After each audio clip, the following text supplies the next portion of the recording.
Hello everyone, welcome back. I wanted to give you guys some wind drift data on the 7.62x39 that's normally shot out of the AK-47. That's this line over here.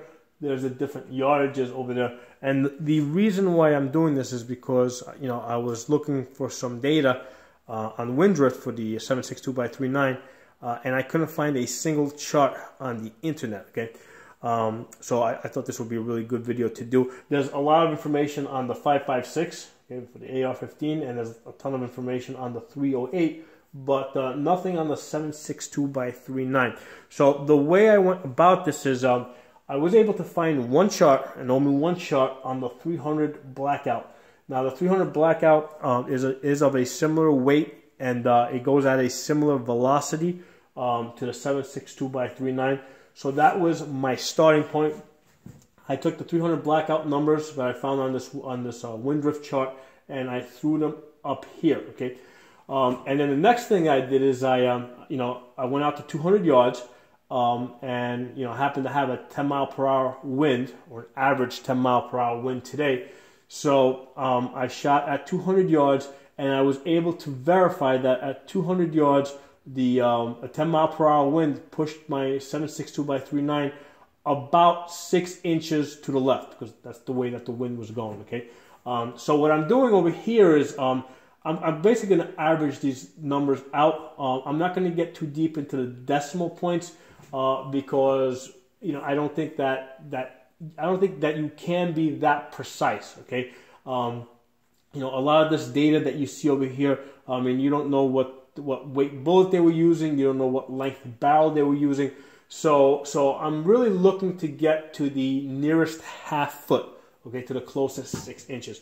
So at 100 yards, okay, with the 7.62x39, I have a zero over here. I have no value because basically the bullet, the wind is not going to move the bullet enough, and if you're about an inch or 2 inches off your bullseye, left or right, you're not going to know whether you have a 10-mile-per-hour wind or if you're jerking the trigger a little bit. Okay, but by comparison, if you're shooting 200 yards, okay, and your bullet shifts about 6 inches to the left, that's not you jerking the trigger. Unless you're really seeing your dot move when you pull the trigger, most likely that is the wind moving you, and you can verify that with the wind ribbon. Okay, I have wind ribbons like this that I hang all over the places where I shoot, and I use this to tell me what the wind is doing. So really quick, let's jump into into reading the wind. Let's learn how to read the wind in case we don't know.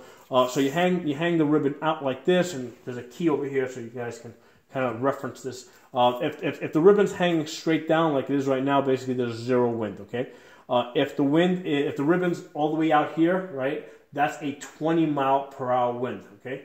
And then what you do is you kind of just divide that up. So if that's 0, that's 5, that's 10, that's 15, that's 20, okay? So that's how you read the wind, and you measure how much wind you're getting. Now what I also do is I hang my ribbons at different points. I don't just hang the wind at the spot that I'm shooting at, or at the spot where the target is, because that only tells me what the wind is doing at where I'm at or where the target is at. What's most important is what is the wind doing in between, okay? Because that's when it's going to be affecting the bullet the most.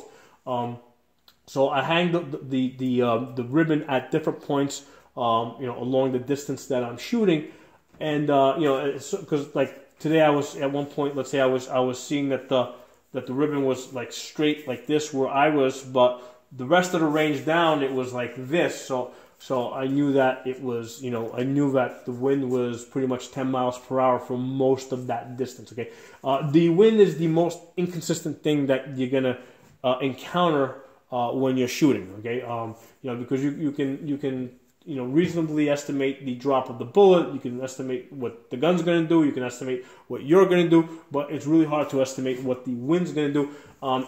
When you look at the ribbon is usually not like here or there or there. If it's hanging like this, and usually at 0 you'll be doing like this. If it's at 20 miles per hour, it's usually doing something like that. Today it was doing something like this. So it was basically somewhere between 5 and 15. Okay, so basically I averaged that to 10 miles per hour. If it's someplace out here like this, then it's someplace closer to 20 miles per hour. So if you got a wind like this that's out here, what you can do is you can take these numbers and double them. So if I'm shooting 200 yards, right, with the 7.62 by 3.9, and I see that my ribbon is out here like this, okay, at 200 yards, what I'm going to do is I'm going to take the 6.5 inches and I'm going to double it and say basically it's going to move my bullet about 12 inches. For the sake of remembering easily, what I did is down here I have it in increments of 6 inches. So at 100 yards I have no value because no effect, no measurable effect. At 200 yards I have a half foot, right? At 300 yards I have 1 foot. At 400 yards, I have 2 foot. At 500 yards, I have 4 foot. So it's a lot easier for me to remember these numbers and reference them. And I've been able to, as I said earlier, I've been able to verify this number over here. At 200 yards, an average 10 mile per hour wind will move my bullet about 6 inches. Now that's if it's going, horizontal. So if my bullet's going out this way and the wind is going that way, that's what we call a full value. Okay, that's this number here.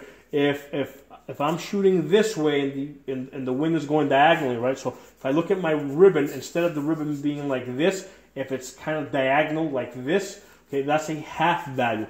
So if I'm shooting 200 yards, right, and I see that the ribbon, okay, is kind of like that, what I'm going to say is, okay, so instead of 6 inches, 6-inch adjustment, I'm going to call that a 3-inch adjustment. Okay, likewise, if I'm shooting 300 yards and again I see the ribbon going diagonally forward or diagonally back, okay, either way diagonally, that's a half value. So at 300 yards, instead of making a 1 foot adjustment, a 12-inch adjustment, I'm gonna cut that in half and make a 6-inch adjustment. Okay, so that's how we're gonna use the half values. I really don't bother to cut that down into like fractions, into quarter values, because again, the wind itself is an estimate. The wind is not that consistent, and then again, you got different barrel lengths, different bullet weights. So I'm very comfortable just using round figures. 0, half foot, 1 foot, 2 foot, 4 foot. Okay, so I'm very comfortable with that. Now, one of the things that was interesting is that when I shoot at 200 yards, right? Normally, I'm shooting at an 11 by 8 paper like this, right? My targets are about this size. If I'm shooting the 5.56, right, and I have a 10 mile an hour wind pushing me that way, okay, it will, let's say, shift me to the edge of the paper here. So I'll see some hits on the paper, and I'll know that, okay, it'll kind of remind me that the wind is pushing me. However, if I'm shooting the 7.62 by 3.9, okay, at 200 yards, and I got 10 mile per hour wind that's giving me a full value in that direction, okay, that 6 inches is going to push me completely off the paper. So I'm going to have my bullets landing someplace over here. I may not see any marks on the end of the paper here. I might, but I may not. And if I don't see any marks on the end of the paper, I'm not going to know what's happening. I'm probably going to be looking at this very confused. Unless I remember to take into account the wind drift. Okay, obviously at 300 yards, it will push it a full foot off to the side over here. So at 300 yards, you definitely have to take into account a 10 mile per hour wind.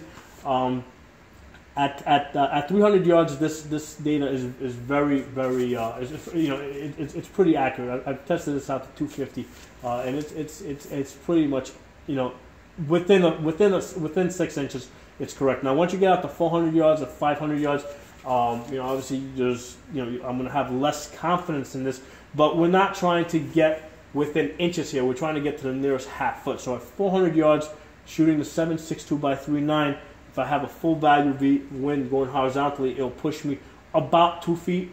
At 500 yards, if I have a full value 10 mile per hour wind pushing me that way, it'll push me about 4 foot. Okay, so in order to really to test this, you know, when you go out, you gotta go out with a pretty big board. Okay, your target has to be the size of like, you know, basically if you know the cardboard that the refrigerators come in.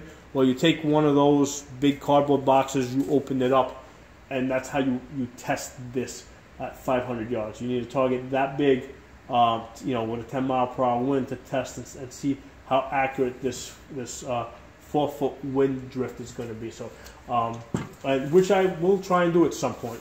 But for now, I'm working with the 200 yards, and I have, you know, basically I'm seeing this number, you know, work for me. I'm seeing that in fact at 200 yards, a 10-mile-per-hour full value wind is moving my bullet about 6 inches. Okay, so if you know, like I said, there's not, the reason I'm doing this because there's not really that much information out there for wind drift on the 7.62 by 3.9.